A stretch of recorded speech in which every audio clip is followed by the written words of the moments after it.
having a look at the National Children's Commissioner, Megan Mitchell. Apparently she commenced her term on the 25th of March 2013, so she's been in that position for a couple of years now. And the other day she came out with her Children's Report 2015. Now, not untypical, this was not untypical of a Human Rights Commissioner. She has made no mention in that Children's Report 2015 about male genital mutilation of boys in Australia. She does not mention genital integrity as a human right for boys in Australia, which is pretty appalling. I don't think she mentioned, yes, I scanned through that document. There was no mention of male circumcision or male genital mutilation. That was the Children's Report in 2015. A year ago there was nothing in the report either. So, she's been in there in that position a couple of years now, and she's yet to utter a word in defence of a male child's right to genital integrity, a human right. And yet she can go on in that 2015 report and she can talk about things like child abuse, psychological abuse affecting the actual brain wiring of a child. She can talk like that about just child abuse, just psychological child abuse, for example, just affecting the child's brain. But she apparently has no knowledge or interest or consideration, anything about male genital mutilation as a human right. Of course, as Children's Commissioner, she knows that girls' genital integrity is protected, but she doesn't seem to have any idea about male genital integrity as a human right, does she? She's pictured on Facebook with boys. She's sitting with boys, and it wouldn't appear to occur to her that some of those boys with whom she was sitting would be genitally mutilated. So she's another human rights hypocrite. It's all very disappointing, really. Especially when you consider that she said back, what did she say when she was Commissioner for Children and Young People in New South Wales? She said, the Commission continues to support the position that there should be a medical need for a male child to be circumcised before proceeding with circumcision. She said that on the 21st of September 2011. And on the 22nd of December 2010, she said similarly. She said, the Commission has previously supported the position that there should be a medical need for a male child to be circumcised before proceeding with circumcision. This woman has either changed her mind or something's happened. She was either lying when she said that a couple of years back, or, yes, it's weird, isn't it? Because she's been in power as Children's Commissioner now for 2 years and has said nothing in defence of a male child's right. She presumably went on listening tours. Now, just recently, according to the ABC, National Children's Commissioner, yes, as far as I can see, she wouldn't have heard of a circumstraint. She wouldn't have heard of a circumstraint, and yet she's yet to defend genital integrity as a human right for male children. But she can come out with such gems as, this is what Megan Mitchell said. She said it, when did she say it? Was reported on the ABC on the 14th of November 2015. She said, tying a child to a chair and putting a hood over their head taught children in juvenile detention that abusing people who were powerless was normal. She went on to say, a child has a right to be treated with dignity and respect, no matter what he has done, and tying a child to a chair and putting a hood over their head is not the way to learn to respect others and to build trust in authority, Ms. Mitchell said. So she's a feminist. I think such a response is not only at odds with our international obligations under the Convention of the Rights of the Child, but is teaching children that the abuse of others, especially those less powerful, is normal, and it's likely that it's also further traumatizing an already damaged individual.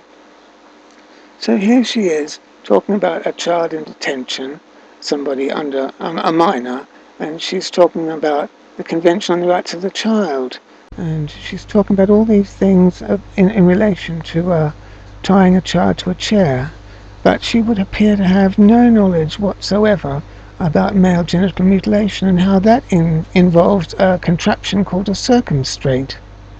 A circumstraint is a contrivance to disable a child, a male child, and to restrain his limbs and to restrain his legs to stop him from moving while he is genitally mutilated.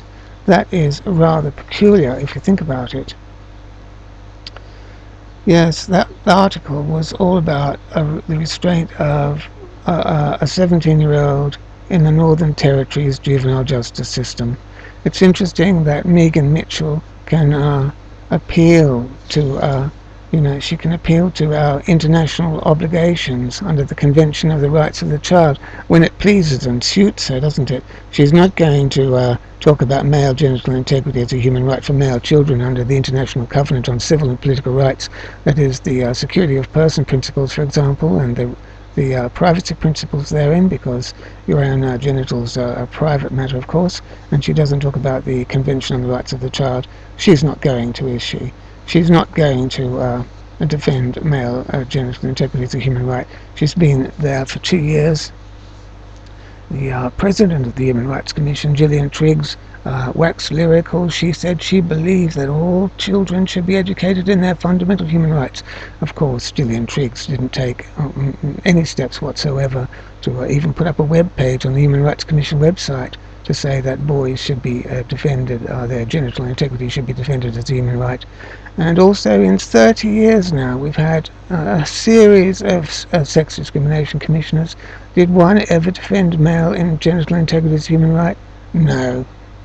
They're all hypocrites, aren't they? They're hypocrites. Megan Mitchell would appear to be a typical Human Rights Commission hypocrite. It's all very disappointing, because in principle she said, as I said, when she was New South Wales Children's Commissioner, she said the Commission continues to support the position that there should be a medical need for a male child to be circumcised before proceeding with circumcision. In other words, we shouldn't just get around cutting boys for no reason.